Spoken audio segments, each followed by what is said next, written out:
In today's video, we are going to be talking about wish list items and fantasy self items. So if you want to keep watching, then please do.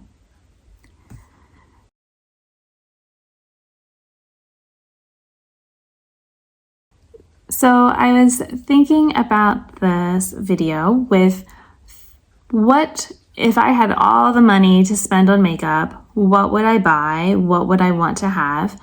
You know, there's often different giveaways that people do that I don't bother entering because I think about all that stuff and it's like, well, maybe there's, one or two items that I would be very excited for, but then I'm going to be stuck with all these other items that I have to figure out what I'm going to do with. And, I could use them, but maybe I don't really need them. And then, I could try to pass them on to someone, but I don't really have people who like makeup in my life. And it just becomes a lot. So it's okay to have wish list items and things that, you might aspire to have at some point, or maybe that you will never have those items for one reason or another.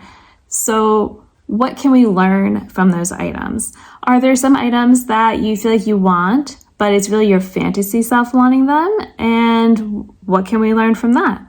So I'm going to look and brainstorm about a few brands and the different products that I've wanted from them and why I just need to remove them from my brain and not be thinking about them anymore. So instead I can think about other things, like all the stuff I need to do in my life. So let's start with, so if we're talking about absolute wish list items, just, not necessarily going to buy, then I'm certainly going to be looking at eyeshadow palettes. So I'll be showing different ones so you can see what I'm talking about if you don't know them. But let's just go ahead and start with, there are some palettes that I was drawn to just because there were a bunch of medium-sized creators who were talking about them, showing them off. So this is from Unearthly Cosmetics. And normally I'm not a neutral eyeshadow palette fan, but at the time when people were talking about them, I was intrigued because they're talking about how good the quality was, and these are just so much better. And it's like, well, some people have their Natasha Denona palettes, and things like that. Like there are different luxury price tag things, and instead of, I feel like sometimes with some of those palettes, I'm paying for the brand. I feel like with these, I'm paying a bit more maybe for the quality. And so I was interested in that idea. And it's almost like the fantasy self, though, of looking at these and thinking, would those actually be colors that I would want to wear enough for it to be worth, that cost to me? And so there's the Sorceress Smoke palette, and there was also the Fall Magic remastered palette. And in some ways, I think I'm more a Fall Magic palette kind of person because it's not really as neutral. We've got purples, and I always like those kinds of murky green, yellow shades, although I don't know how they really are on me. And there's pink, so that's going to get my attention. But the matte eyeshadows are just they're very dark. There's a little bit in the middle. I'm not really quite sure how I would work them. I just don't see it happening. Whereas the Sorceress one, I always want to call it Sorcerers instead of Sorceress, but anyway, that one there's a little bit more. Oh no, I guess it is still two shimmer shadows and two mattes. And you've got the quads, that you can kind of see looks with. But I'm looking at it and it's just not quite me. And I think I wanted it to be me. I wanted to find, that perfect kind of palette. And yeah, that's not it. What also made me think about this again was when I did my collab video with Ravneet on here, and we were duping palettes, and she gave me the newest, although I guess it's not the newest now because there's another one and all coming. Or maybe it's out. I don't know. I'm not keeping track. But it was another palette, the Gargoyle one, and everyone's posting looks with it now, and it's all the rage. And it was a pretty palette, but it was also expensive. Although I guess it's only 68 versus the 65, and you get a lot more shades. I don't know about how many grams are in these to know that. But I will say that even though it was very pretty, well, one, I was able to dupe it fairly well. And the looks that I would make with it, I was able to make them, and it was fun, and I could see doing it again. And so it was nice to be able to see these and be inspired by them. But, I can look and realize that just because I want to buy from this brand because everyone's talking about it, doesn't mean that there really is something meant for me with it. So, it's okay. So I'm trying to learn lessons, right, from these wish list items. So is there anything from Unearthly that I really kind of would want, but maybe they're not giving me?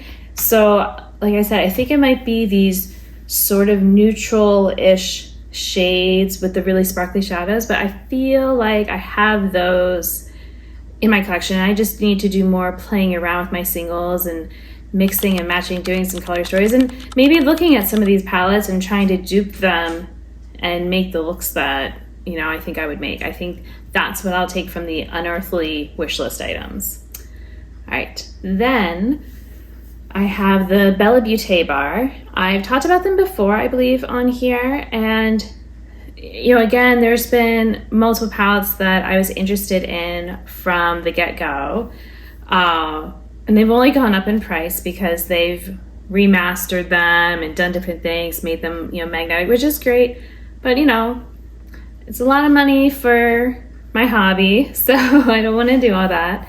And I'm able to find things, wrong. So like the recently de-influenced, a lot of people were liking the basic witch palette more. And so part of me was leaning towards that one because that was the one that I was hearing more people talk about, but I kind of liked some of the colors I felt like in the other one. So, all right, let me go back to, I'm looking at both. So the recently de-influenced, I really liked the shimmers and special shades in here, but as I'm looking, there's two shimmery red shades that are very similar to each other. There's actually two pinky purple shades, or maybe it's not even a pinky purple. Maybe that's more like an iridescent blue purple shade. But there's basically a lighter one and a darker one. And I don't feel like I would need, both of those. And I don't feel like I need all of those warm toned like reds. And so I guess like there's a slightly cooler tone red and a warmer toned, but it's not really giving me like, oh, I need to have all of those in one palette. I feel like the lighter orange and the darker orange, they're just gonna end up looking fairly similar. I would want it to be a little bit more dramatic of a difference. So again, that's why I would not get this. Same with the basic witch, and also like what I was saying with the Unearthly. It's like, just because I want to buy something from this brand because everyone's talking about it doesn't mean I have to. The basic witch one would give me like the pinks and stuff that I like, but I have pinks and all that I like. And then this one also gives me some shades I'm not as interested in, like that bottom right corner, the purple. I don't know. It's one of those like, are you purple? Are you gray? Are you just a muddy color on my eyelids? Why can I not find, I'm trying to find, oh, there's the swatches. Yeah, there's not enough there, but what would I take from this? I think I would take, again, that I like those shifty shades, especially the pink ones, and I feel like I got some of those with my Cleona order that I had done. I just went ahead and leaned into it. I haven't really talked about those shadows, but when I was looking, I'm like, wow, a lot of the ones I'm picking are pink. Maybe I should get a variety. I'm like, no. Why do something like that? Because I'm just going to end up with shades that I don't like. I should just go ahead and pick my favorites. And if they all happen to be some version of pink, then that will still make me happy. So it's okay. Oh, I'm kind of happy the sun went away for a moment because it's hard to see my screen. All right. The Pastel Garden was also from them. It's just appealing. You know, people were talking about it being like some decent pastels. I liked the shimmers that went with it. But again, there's gonna be another pastel palette too. You know, I've got pastels that I really love, and there's actually some fun shimmers with it. So that's a pass. There's this Smoky Glam palette. This has, like, I really like pinks and all, but I'm not sure how I feel about the grays. There's also a lot of repetition. So I just kind of feel like that in general with this brand, that there's always extra shades that I don't need. So it could be a fun experiment to look at one of these big palettes and take just the essential shades, you know, like, so Smoky Glam, I'm looking like there's like this bright pink that stands out like a fuchsia, and some lighter pinks and some sparkles, and then some grays, you know, and then some browns. And so this is what, a 36 shade palette, yes. Could I turn it into like a 10 or 12 shade palette? I think I could and still get the vibe. I could possibly even make it smaller than that. So maybe I need to, you know, not even just dupe these palettes, but like reduce them, because I don't want to carry something like that to travel or even just to do my makeup. It's such a pain. Like, I will say my Blend Bunny palettes, I kind of wish like if they were a little smaller, it'd be a little easier to hold and do stuff, but they're smaller than this. So, you know, no, can I reduce these? All right, Ensley Rain.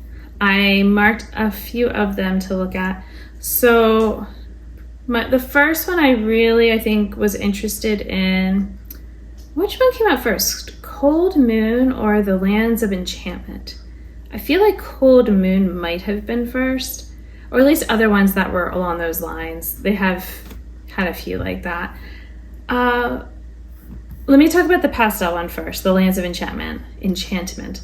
So this one was appealing because it's got those special shades, but you know what? Like I said, I've got those. I've got the pastels and the dark shades, but it's got a lot of dark shimmers that I don't need. So the main thing I would pick out from this one and the Cold Moon palette is I don't have a shimmery silver anymore. I used to have a silver eyeshadow in my Saint and Sinner palette, but that one's been retired for a while now. And I will say that I still miss the silver. I wanted to kind of see how I would feel after not having it for a while. And yes, I think that I would like a silver. And so instead of having to buy $72 or $88 palette, and I just really want the silver, then I could certainly find a nice silver from one of the brands, you know, like I feel like Terra Moons would probably have a good silver. So I'd have to look and see, but you know, something that I like to do, I did it actually with my JD Glow shadows when I first bought from them. Both times I bought from them. I did it with Terra Moons, I did it with Cleona. What I'll do is I will just message myself, either email or like one of my messaging apps, and I'll type like whatever the brand is, like Terra Moons, and then list out some shades, and then I can just kind of search back or scroll and, you know, find it, something like that. And, you know, as things change, like maybe I'm like, I might be like, no, whatever shade. And so that way I know that I've already decided for whatever reason, I don't want that anymore. Like, just don't consider it, just take it off, you know, and then add on something else. And I kind of do that. So then at some point when I'm like, you know what, I'm in a buying mood, I want, you know, like, do I have a cart, you know, kind of ready? Like, there I go. Or like needs that I might have. So I did it, you know, even if it's not for a brand. Nail polish, I decided I wanted a taupey gray or whatever kind of color. And then I think I put like green and blue. So I knew that. So the next time that I was doing like a nail polish kind of buying spree, if you will, I, looked for those kinds of shades in particular, because it's like, I don't want to just buy something just because. I want to, that I had a reason for it, that, there's something missing, there's a gap. So silver eyeshadow is definitely something that I can add for myself to know that that's something I want to have. So I can move on from those. Oh, then there's the Flutter palette that they have, and that's one of the newer ones. This one has a lot of unique shifty shades, although I will say that 3 of them, maybe 4, are very similar.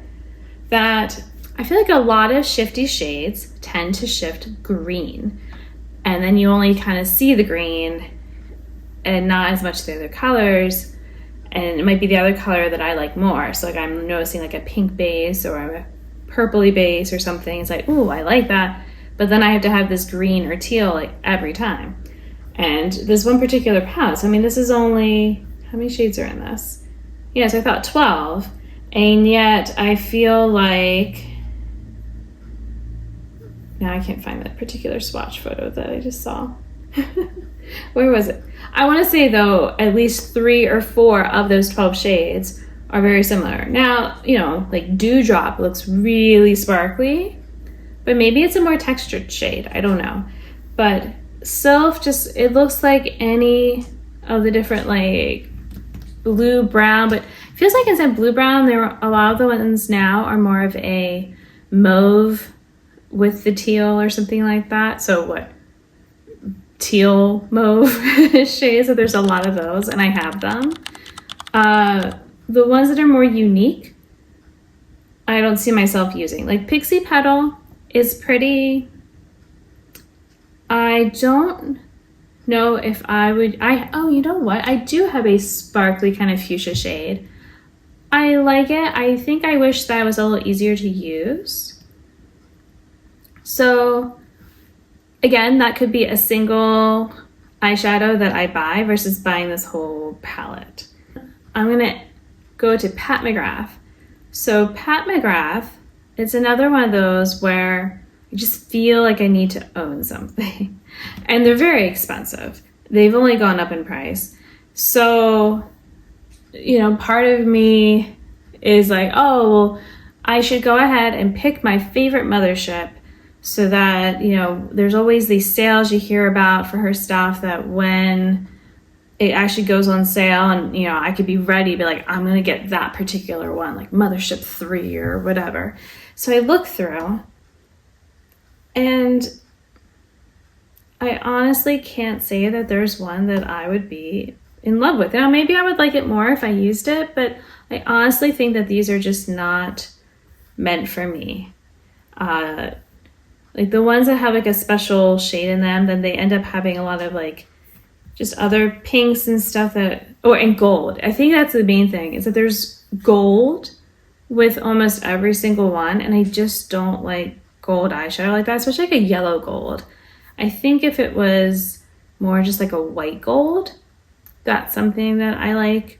And, it's fine. It's just, it's not for me. So I think I'm just going to go ahead and say that there is not a single Pat McGrath palette that I want, even if it was like half off, even if like they were $50 each or something. I just, it's like when I put it on a wish list or something like for Christmas or something like that. But I think I'd rather spend that money or have, someone else spend that money towards something else for me, like getting that silver eyeshadow that I want or something else like that. Hopefully you enjoyed me talking about all these items that you probably already have heard about because they're pretty popular, and maybe you've wanted some of them too. Do you have items that are on your wish list? Can I help talk you out of them or help you learn from them? Like, what do you really want? Why do you want that certain lipstick? What is it about that blush? So if you enjoyed today's video, please give it a thumbs up. If you want to subscribe, then that's great. Otherwise, just thank you for watching today. And until the next video, I hope that you will be doing well. Bye.